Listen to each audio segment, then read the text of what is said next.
ગોપાલદાસ નીરજનું જાણીતું ગીત જે વિદ્યાર્થીઓ પ્રાર્થનામાં પણ ગાય છે।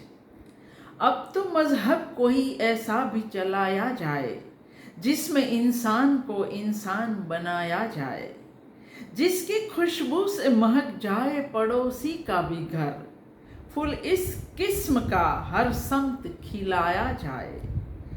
आग बहती है यहाँ गंगा में झेलम में भी, कोई बतलाए कहाँ जाके नहाया जाए। प्यार का खून हुआ क्यों ये समझने के लिए, हर अंधेरे को उजाले में बुलाया जाए। मेरे दुख दर्द का तुझ पर हो असर कुछ ऐसा, मैं रहूं भूखा तो तुझसे भी न खाया जाए। जिस्म दो हो के भी दिल एक हो अपने ऐसे, मेरा आंसू तेरी पलकों से उठाया जाए। गीत उन्मन है, गजल चुप है, रुबाई है दुखी, ऐसे माहौल में नीरज को बुलाया जाए।